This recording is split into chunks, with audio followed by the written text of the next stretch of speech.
Terima kasih pemirsa, dan masih bersama kami di Time to Talk bersama saya Dita Ruspendi. Pemirsa, dorongan agar pembelajaran tatap muka 100% kembali mencuat. Di segmen sebelumnya tadi sudah kita bahas mengenai situasi kondisi COVID dan dunia pendidikan di Kabupaten Bekasi. Dan kita optimis bisa menjalankan PTM 100%. Kali ini kita berandai-andai semua syarat PTM 100% telah terpenuhi ya. Kabupaten Bekasi sudah checklist semua. Lantas apa yang harus kita persiapkan dengan lebih kencang lagi? Kita masih bersama dua narasumber kita, ada Ibu Mas Riko, Kepala Bidang P2P Dinkes Kabupaten Bekasi, dan juga Pak Kustara SPD, Kepala Sekolah SDI Al-Azhar 12 Cikarang. Saya mau ke Ibu Mas Riko terlebih dahulu. Ibu Mas Riko, metode untuk mengetahui apakah sebuah sekolah itu aman atau tidak untuk menjalankan PTM 100%, itu bagaimana? Metode yang diketahui kita untuk bahwa sekolah itu sudah memenuhi syarat untuk PTM 100% adalah pertama, sekolah tersebut sudah memiliki tim satgas. Hampir semua sekolah yang ada di Kabupaten Bekasi sudah ada tim satgasnya. Nah, di sana itu sudah tervaksin siswa maupun guru yang ada di sekolah tersebut. Sarana dan prasarananya bisa mendukung adanya wastafel, pengukuran suhu, atau mungkin barcode ya untuk pelaksanaan bahwa semua siswa ataupun guru sudah melakukan vaksinasi. Khususnya guru ya, kalau siswa sih kan nggak menggunakan HP. Baik, Pak Kustara, apa yang sudah dilakukan sekolah untuk memastikan sekolah Al-Azhar ini aman untuk melaksanakan PTM 100%? Kalau tadi Ibu Mas Riko menyebutkan poin-poinnya ya, itu metode untuk kita mengetahui sekolah itu aman atau tidak. Di antara itu yang mana yang sudah dilakukan oleh Pak Kustara? Maaf, tadi saya tempat keluar ya. Gimana?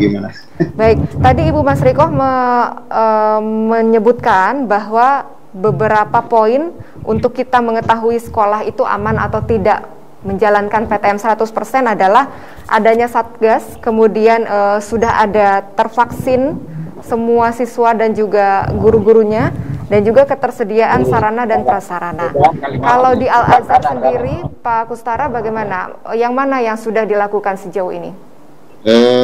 Insya Allah satgas kita sudah ada, kemudian sarana prasarana, prokes sudah kita siapkan, kemudian apa tadi satu lagi ya? Vaksinasi sudah dilaksanakan juga.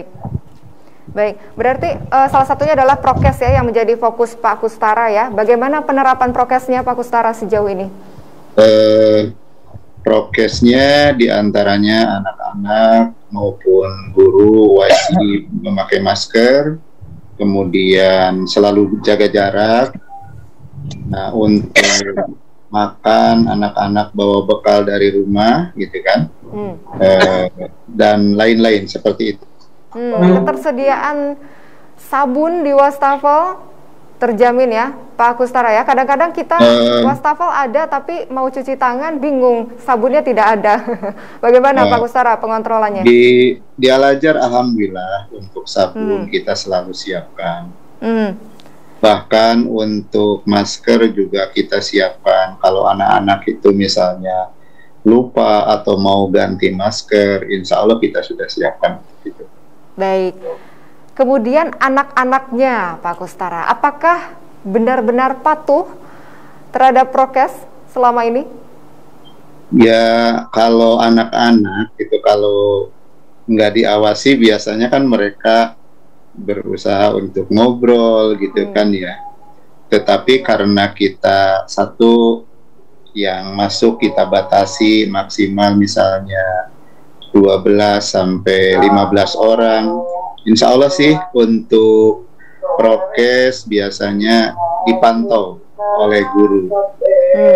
Cuma mungkin yang agak membuat kita lelah itu biasanya pas kepulangan. Kalau orang tua jemputnya agak telat gitu ya, seperti itu sih yang kami rasakan. Kendala-kendala teknis ya. Kemudian untuk aktivitas-aktivitas yang rentan penularan COVID-19 seperti makan, kemudian wudhu, kemudian olahraga. Bagaimana Pak Kustara pengontrolan prokesnya?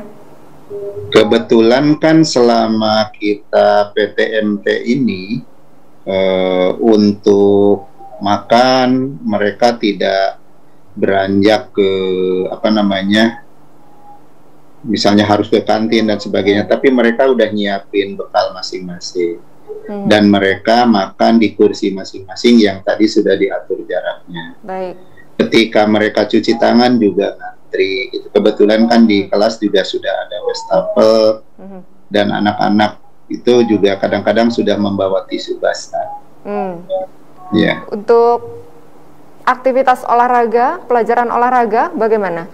Nah, untuk olahraga kan sementara ini belum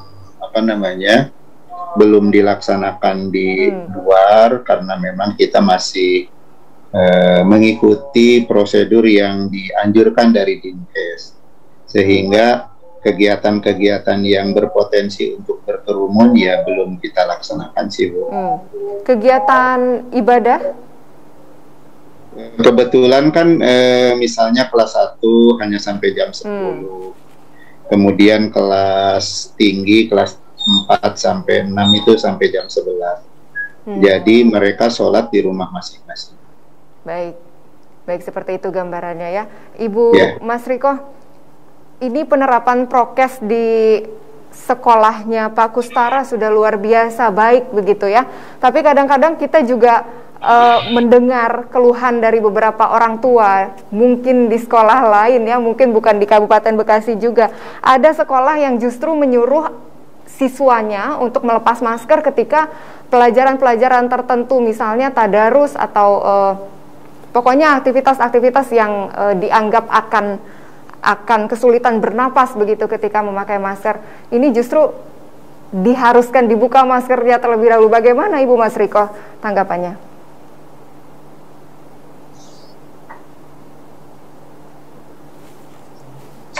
Ibu Mas Riko, mohon maaf di-unmute dulu Zoom-nya. Sebenarnya kalau dibuka maskernya, kalau gurunya memakai masker, siswanya sedang menghaji, itu nggak masalah. Dalam kondisi dia itu yakin sehat dan dia tidak batuk, tidak bersin, itu tidak masalah ya. Iya. Jadi pasangan yang berlawanannya itu harus menggunakan masker. Karena memang saya rasakan sendiri kalau membaca Al-Quran itu kalau dengan masker itu agak sesak ya napasnya ya.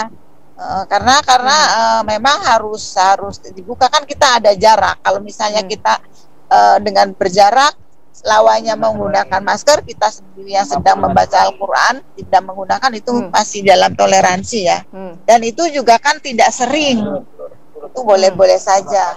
Berarti catatannya itu adalah lawan bicaranya ya tetap harus pakai masker, tapi tidak untuk semua siswa. Misalnya gurunya pakai masker tapi seluruh siswanya tidak pakai masker, itu yang salah ya Bu Mas Riko? Iya, betul. Baik, berarti jika ada siswa yang sakit di saat berlangsungnya pembelajaran tatap muka 100% nanti Bu Mas Riko, ini bagaimana penanganannya? Kapan harus diswab dan lain-lainnya? Oh, biasanya kalau misalnya ada yang sakit, misalnya dia kondisi sakitnya ada di sekolah, lebih baik langsung untuk dipulangkan ke rumah, dan mungkin bisa saat itu juga dilakukan tracing ya oleh puskesmas. Yang penting prinsipnya ada koordinasi dan komunikasi dengan petugas kesehatan. Mungkin bagian kliniknya, dokter yang kerjasama dengan sekolahnya tersebut boleh laksanakan. Kalau toh mungkin sarana prasarana antigennya tidak tersedia di sekolah, mungkin bisa berkoordinasi dengan puskesmas setempat. Insya Allah kami menghimbau ke semua pasienkes yang ada di Kabupaten Bekasi harus mensupport sekolah-sekolah yang memang membutuhkan bantuan ataupun pemeriksaan swab yang ingin dilakukan kepada siswanya. Baik, fasilitas terjamin, tapi tak jarang juga kita menemui orang tua yang ragu-ragu untuk swab begitu, Bu Mas Riko. alasannya mungkin ini cuma pilek biasa atau mungkin baru demam 1 hari. Itu kondisi seperti apa yang harus menguatkan orang tua membawa anaknya untuk ke puskesmas? Dijelaskan bahwa jadi bukan kita istilahnya menakut-nakuti, kita sampaikan akibatnya dan efek terburuk yang akan terjadi pada anaknya. Insya Allah kalau kita cara menjelaskannya, cara menyampaikannya bisa diterima oleh orang tua dengan bahasa yang memang dipahami, insya Allah masyarakat dan para orang tua akan memeriksakan anaknya lebih lanjut. Baik, kalau begitu Bu Mas Riko, apa yang harus jadi fokus sekolah dalam penyediaan sarana prasarana yang aman? Misalnya ventilasi udara atau apalagi yang menjadi fokus Bu Mas Riko? Ya itu sudah pasti ya, ventilasi, mungkin steril sekolahnya pagi sebelum pembelajaran dan sesudah pembelajaran pada saat siswa pulang. Mungkin caranya seperti itu, dan kalau memungkinkan ada itu humidifier yang untuk menyedot udara untuk di ruangan supaya udara kotor itu bisa masuk ke dalam penyaring, alat penyaring tersebut. Seperti itu sarannya Pak Kustara. Bagaimana penyediaan sarana? Iya, saya setuju. Emang harus dilakukan seperti itu supaya kondisi kelas bersih, gitu, udaranya segar dan seterusnya. Penyediaan sarana prasarananya sendiri sudah sejauh mana Pak Kustara? Sudah sesuai dengan poin-poin yang disebutkan Bu Mas Riko? Insya Allah kita selalu mempersiapkan semuanya, dari tadi misalnya pengukur suhu, tempat cuci tangan, masker, kemudian sabun, dan penyemprotan dengan disinfektan dan seterusnya. Insya Allah itu semua sudah kita siapkan. Baik, Ibu Mas Riko, apa yang dilakukan oleh Dinkes dalam membantu Dinas Pendidikan misalnya dalam upaya pelaksanaan PTM nanti? Kita mungkin akan mengevaluasi sejauh mana keberhasilannya pelaksanaan PTM 100% ini. Jadi kita melihat evaluasi secara berkala. 1 bulan pertama mungkin kita evaluasi, kita mengadakan monep, berkunjung ke masing-masing sekolah untuk melihat sejauh mana penerapan prokes dan lain sebagainya yang dilakukan sekolah masing-masing. Ibu Mas Riko, kita tahu masyarakat saat ini sudah mulai lelah bahkan abai begitu ya terkait penerapan protokol kesehatan. Bagaimana tanggapan Ibu?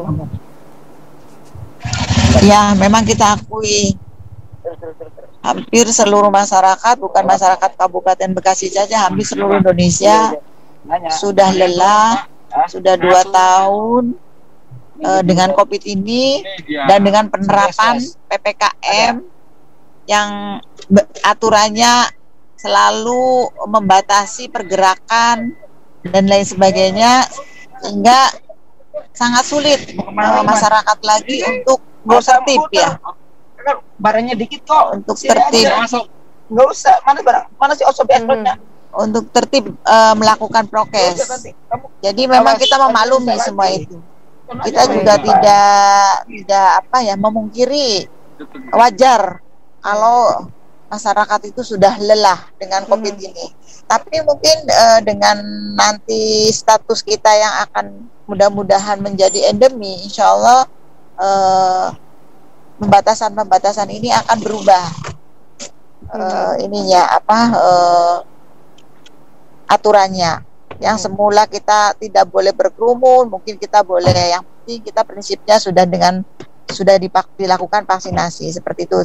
Sebenarnya kalau masker mungkin insya Allah masih diberlakukan kalau masker ya, karena memang belum pasti banget kalau masker ini yang akan dilepas. Seperti itu informasi yang pernah saya dapatkan pada saat Zoom di awal-awal tahun 2022 ini. Baik, kalau begitu harapan Anda Bu Mas Riko terkait pembelajaran tatap muka 100% yang kita optimis mudah-mudahan bulan April bisa dilaksanakan. Apa harapannya Bu Mas Riko?